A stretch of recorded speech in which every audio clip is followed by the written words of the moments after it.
Hey guys, how's it going? Comparing here. So I'm playing Hearthstone for a week and a half, maybe closing around 2 weeks now, and it's been quite a blast. But I've been playing, more than I normally stream. I've been just doing it exclusively. My mind's just been going and going into the game. I don't really mind if I lose. Sometimes I get frustrated when I lose because sometimes they got really good combination of cards and I didn't get shit. But overall. The win rate has been pretty good, and I've learned a lot from it, which is really the main principle that I've tried to focus on. And what I want to discuss today is the balance, from my perspective, when it comes to arena play. Now, the game, there's two kind of methods where it's being played somewhat competitively. There's the one end where you construct a deck from the cards that you own, and you play it against other players in a system that's ranking you based on how you play the game and how many you win. That system doesn't really penalize you for losing in terms of your rank, so if you lose a whole bunch of matches, if you play correctly, I don't think it moves you down. I haven't been moved down ever, so I'm not exactly sure how the ranking system works, but it's a system where it looks to be kind of just for the implementation of the beta, just so people can fuck around. So nothing too serious. And then there's the arena stuff. The arena stuff is a little bit more serious because to enter it costs a lot of gold compared to how much you can get out of it in a normal run. And on top of that, there's a lot of randomness involved. In arena, what you do is you pay your entry fee for arena, and then you get a random selection of 3 heroes, and then you get a random selection of 3 cards 30 times over. So you essentially construct your decks kind of like a draft system as you would in Magic the Gathering. So there's that.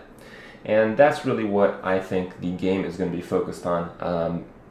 I think people eventually will get pretty tired of constructed decks, unless they come up with sets every month or two, which is probably pretty unlikely because there's a lot of work that they put into the cards that they have. I don't think they're going to be able to keep it as fresh as some of the card games out there have.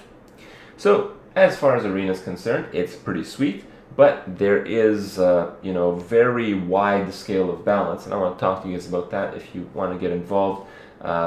It's very important to know this stuff because it's very important to know how people typically play the decks.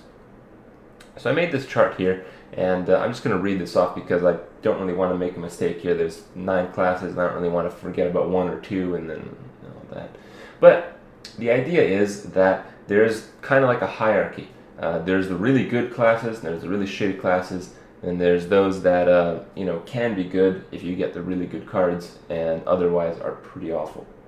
So in this chart, the left-hand column, I have pretty much the straight up list. So Druid is the best. I did a match with Druid, and we had a vote on stream on which stack of cards I should pick, and I just picked that card every single time. So pretty much it was a deck built of random cards, and I think I went 8 and 3, and the max you can go is 9. So with a deck of random cards of the Druid, it's actually possible to crush opponents. This is largely because the Druid ability, while it may not seem very good, actually is very good. When you consider like a rogue ability gives you 1 attack and you can buff it to 2 attack. So that's on average 1.5 attack damage. But the Druid is 1 and 1 armor, and compare that to the Warrior is 2 armor. So you can kind of see the efficiency where, one class has 1.5 attack only, another class has 2 armor, and the Druid has 1 attack and 1 armor. So it's a little bit better than the average class ability. And armor is really good. If you're using your hero to damage stuff, it's actually better than healing because you can't heal your life over the base maximum of 30. So what that means is if you're playing a priest and you're doing nothing on turn 2, you're actually not able to do anything at all. If you're at full life, if you have no creatures, if nothing is damaged, your heal is absolutely useless. With a Druid, it's not, and it's actually very, very good. When it comes to the early game, the Druid can mitigate a lot of the pressure just with his character, and otherwise can do some little bit extra damage. And that's pretty much what gives him the edge. It's the extra class ability and also the fact that all the Druid cards are pretty ridiculous. When it comes to the Druid-only cards, there are very, very few that I would rate as subpar.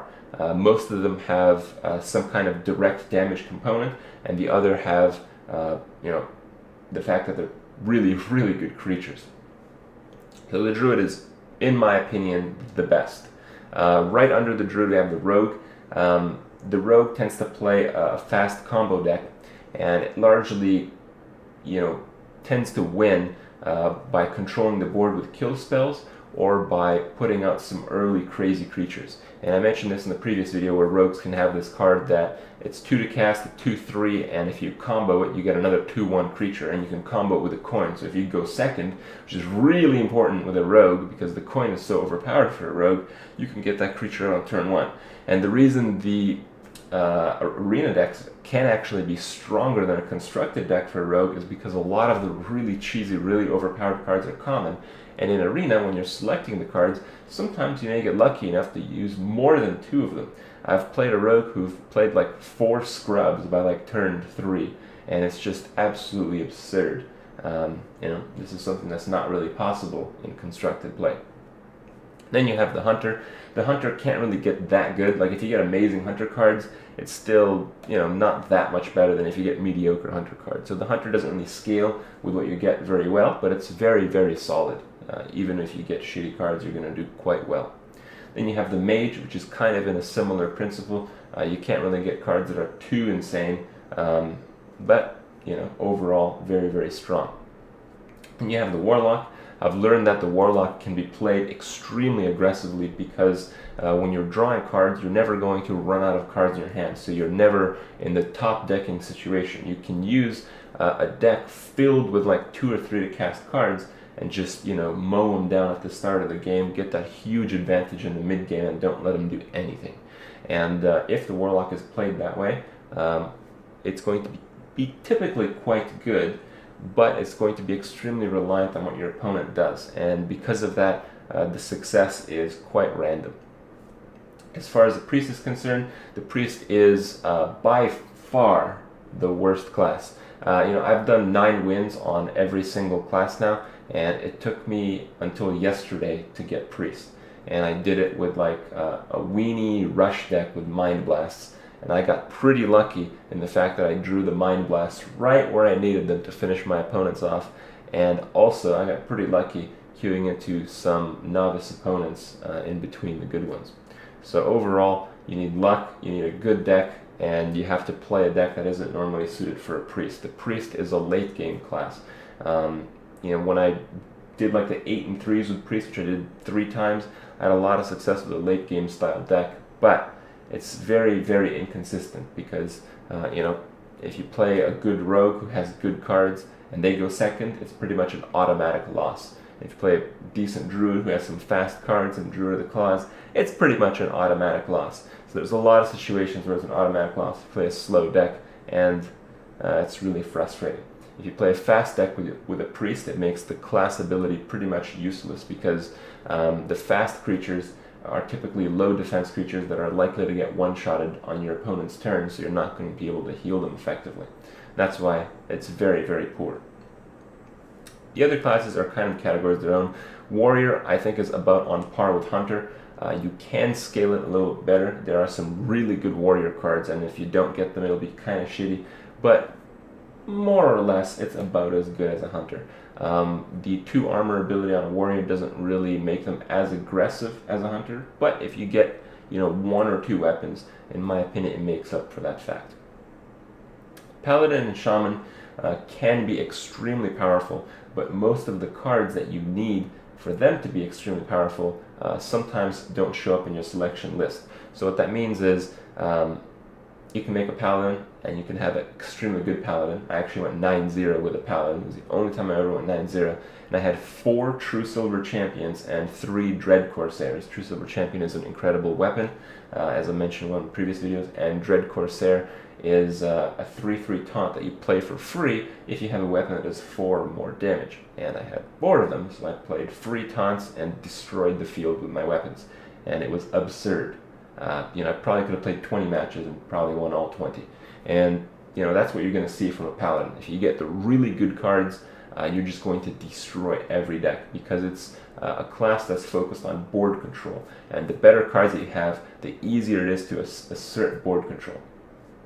Shaman is the same idea. Shaman, you need board control, and if you get the really good cards, and man, are there some really good cards for Shaman, you're going to be able to do really well. If you get the shitty cards, you're just going to get overwhelmed by any other board control style play from even decks that don't really focus on that stuff. Shaman is so focused on board control because of the bloodlust and because of the overwhelming amount of totems that may come into play, that other people know that they can counter Shaman by just giving them 0 creatures to work with. And it sets up a situation where if you have better cards than your opponent, gaining that board control kind of snowballs itself with the totems, kind of like it does the paladins and those 1/1 creatures. Largely the cards I'm talking about for Shaman are like the Taunt Wolves, the 7/8 Taunt Golem for 5 mana, Mana Tide giving you card advantage, a few other things. And overall, you're going to do very well if you get many in those lists.